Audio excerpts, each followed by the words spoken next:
You are a rude, terrible person. Good evening and welcome to Tucker Carlson Tonight. You can be forgiven if the events of the last month caught you by surprise, you didn't expect them. You'd become used to dismissing the American left out of hand as a joke, because they are. Since the day Donald Trump was inaugurated, the Democratic Party has been helplessly disorganized and totally ineffective as a political party. They wasted years chasing invisible Russian agents and then making weird and unintelligible sounds about something called Ukraine. It's still not clear what they meant by that. Their entire political strategy was bizarre, and in the end it was counterproductive. It hurt them with voters. They went down in the polls. Only buffoons do that in politics. These people couldn't organize your kid's birthday party. They didn't make their beds this morning. And yet suddenly, out of nowhere, they roared back and took over the country. They did it in less time than it takes most people to go on spring vacation. What happened? How'd they do that? Well, it's simple. Nobody stopped them. There was no opposition to their power grab. The other side surrendered on day one without a fight. Oh, yes. The rest of us watched all of this with our jaws hanging open in shock. It was the opposite of what we expected. Millions of people regularly vote for the Republican Party precisely because they would like someone to protect this country from the crazed ideologues who seek to destroy it. There are many of them. We're watching them on television now. There's not really another reason to vote Republican, unless you happen to be one of those rare people who wants more pointless foreign wars and enjoys sucking up to banks. Most people don't. You vote for Republicans to protect you from this. But when the moment of crisis came, Republicans ran away. Major American cities were looted and burned on television. Citizens were beaten and murdered. What? Works of public art were destroyed by the score.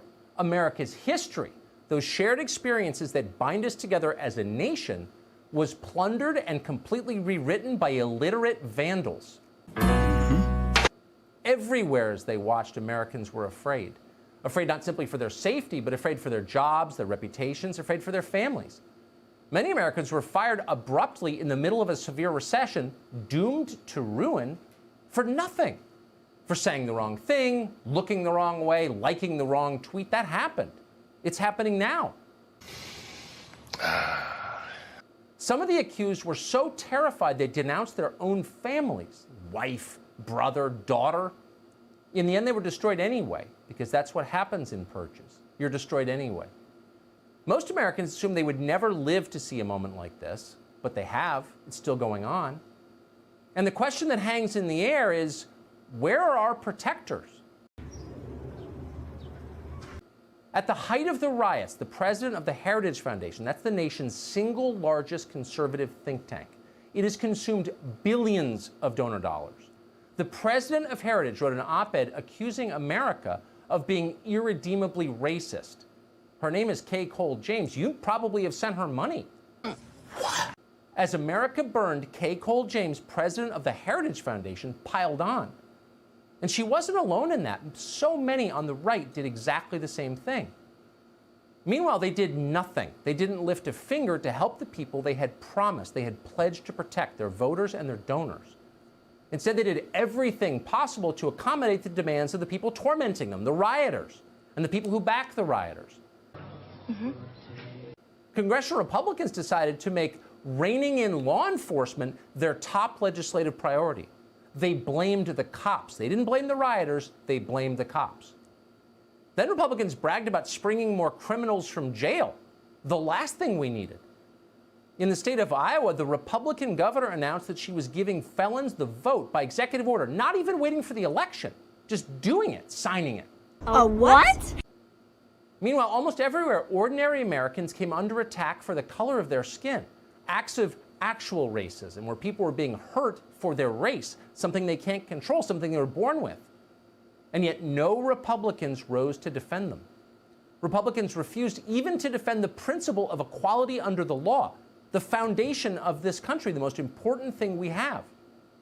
Not defended. Really, in the end, the only people who gained anything in the revolution were the ones waging it. Our leaders, very much including our Republican leaders, shamefully, were focused on meeting their demands. So what should we conclude from what we just saw? The message, unfortunately, could not be clearer. Voting is for fools. You vote, you put these people into office with your votes, and in return they patronize you. And when it matters, they abandon you. They have contempt for you. You know they do. You can smell it. It's obvious. Voting doesn't work. But when you riot and you burn things and you hurt people, you get a very different response. When you do those things, our leaders snap to attention. They tiptoe around your feelings, as Republicans are. They give you what you want, as Republicans are. Huh, maybe. Rioting works. That's the message they're sending. Think about that. It's the most dangerous possible message you can send because it guarantees more violence. You've got to wonder how all of this would have played out if Barack Obama was still president. Let's say it was the summer of 2011, right before Obama's re-election campaign started in earnest. Imagine if at that politically critical moment, violent mobs of Mitt Romney supporters began looting and burning major American cities, screaming racist slogans as they did it. Hard to imagine, but try. Imagine if the Romney mob then defaced and tore down statues of Martin Luther King in public parks.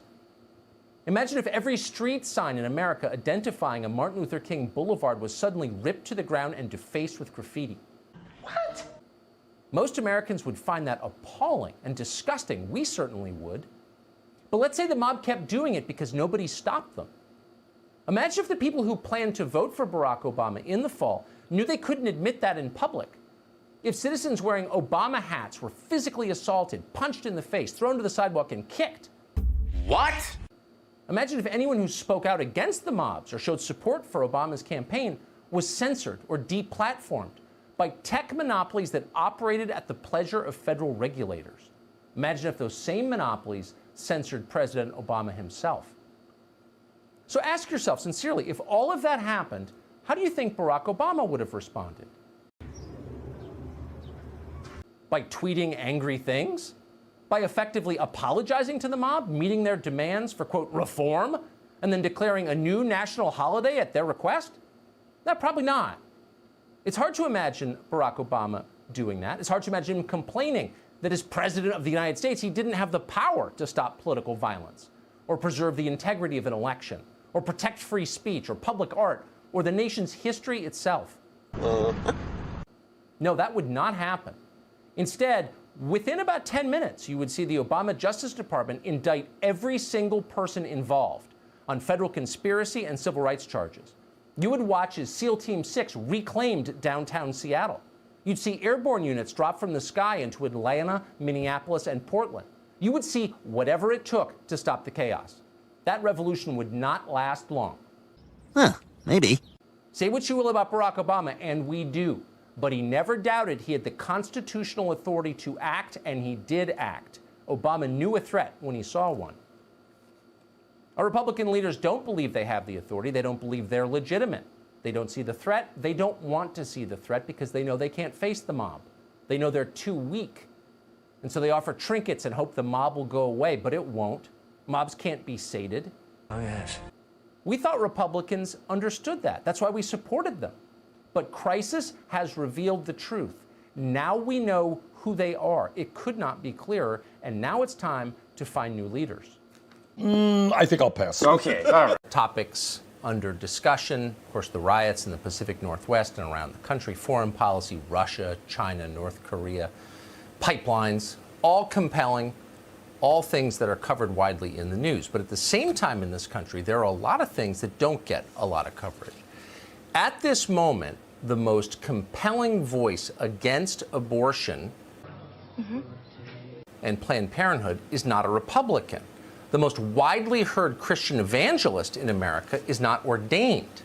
Instead, he is a rapper married to a Kardashian, who, by the way, everyone says is crazy. Kanye West is running for president, but that's not really the headline. The headline is that on core conservative issues, not political issues like legislation before the Congress, but on foundational questions about life and children and what happens when you die, no one with a national platform has been more honest or sincere or effective than Kanye West has been, maybe in generations. It's all pretty shocking, really. Talk about an unlikely messenger. But it's real. Check out West's Twitter feed if you haven't seen it. Not everything he says is conservative, far from it. Not everything he says is even intelligible. But when West talks about his faith and about the gift of human life, you start to ask yourself, why aren't there any elected Republicans who sound like that? They say they believe the same things, but if they actually do, why don't they talk like Kanye West does? And the answer, of course, is because they're afraid to. Yes. But West is not afraid. He doesn't have to be. He's too famous. He's made too much money. He sold something like 150 million albums over the past 20 years. And really, it's hard to cancel a guy like that. So what does the left do in response to Kanye West? How do you make Kanye West shut up? The short answer is you can't. Oh boy.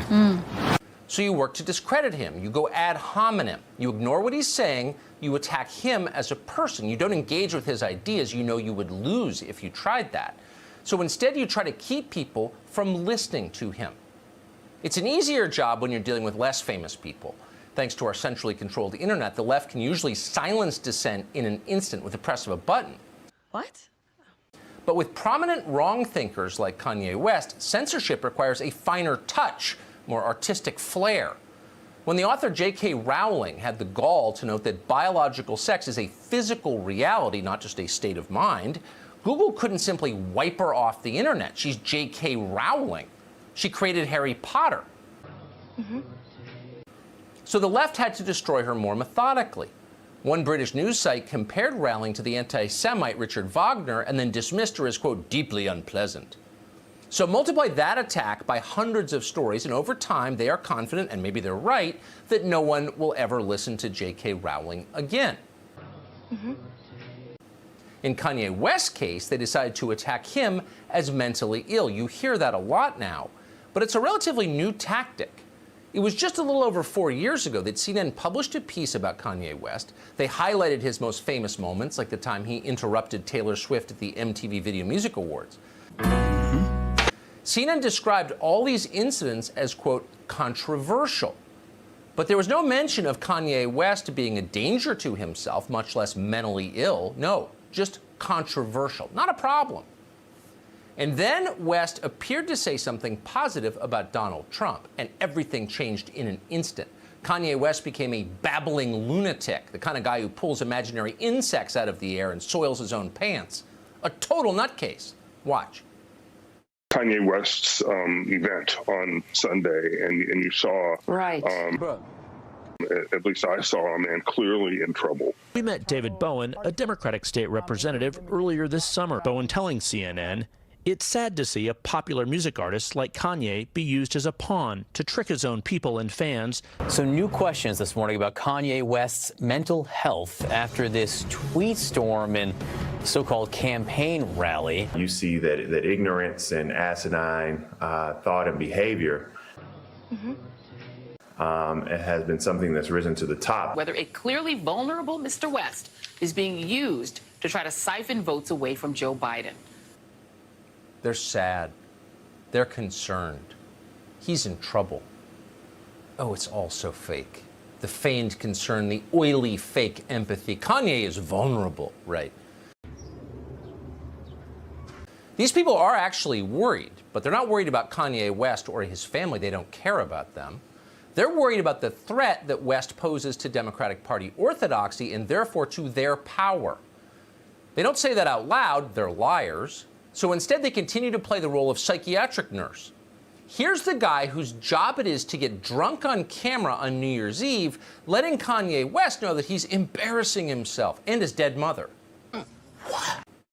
What I saw was a minstrel show today. Him in front of all of these white people, mostly white people, embarrassing himself and embarrassing Americans, but mostly African Americans. And now all of a sudden, he is the person who represents the African American community. He doesn't. This was an embarrassment. Kanye's mother is rolling over in her grave.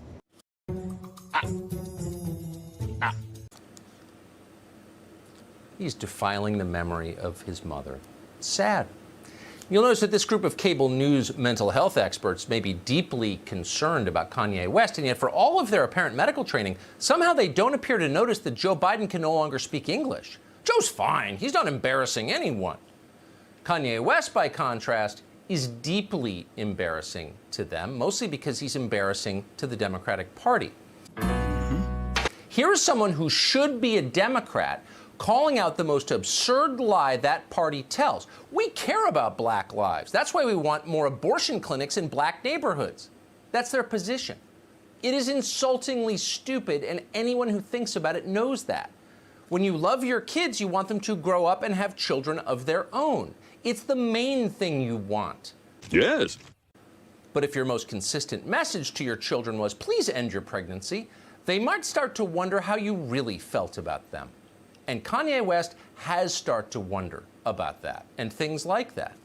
Last month on Twitter, West wrote that he had, quote, cried at the thought of aborting my firstborn. I'm concerned for the world that feels you shouldn't cry about this subject. Interesting. That's for sure. It's obvious.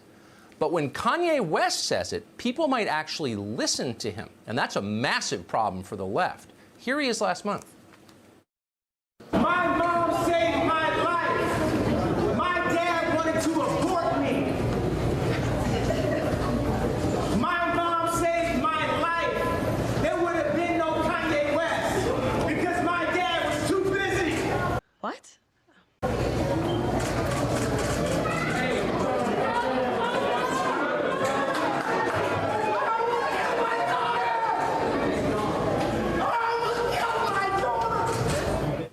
When was the last time you heard someone famous say something like that in public? Let's see, never. And then West went on to point out some of the more inconvenient facts that the progressive left wants you to forget. Quote, over 22,500,000 black babies have been aborted over the past 50 years, West tweeted. A what? See, the media said, he's not well. Pray for him. Of course, what West said was factually true. What's also true is that Planned Parenthood was founded by someone who wanted fewer black people. That's why she founded Planned Parenthood. Her name was Margaret Sanger, and she once wondered aloud about the appearances of, quote, exterminating the Negro population, end quote. Bro. It's disgusting. You can find that on Google. West has. He knows it. And learning it clearly made him rethink his worldview. Here he is from a couple of years ago. One of the moves that I love that liberals tried to do, the liberal would try to control a black person through the concept of racism because they know that we are very proud, emotional people. So when I said I like Trump to like someone that's liberal, they'll say, oh, but he's racist. You think racism can control me? Oh, that don't stop me. That's an invisible wall. Oh, no wonder they hate him. Now, to be clear, Kanye West is not a normal person. And we're not saying he is. He has said out loud he sometimes suffers from something he calls a sprained brain. We're not sure what that is. We're not pretending to be mental health experts. And maybe Kanye West is crazy. We don't know. But it's also true, and wise people know this, that at a time like this, a lunatic time, sometimes it is only the crazy people who can see the world clearly. I don't care. I don't care.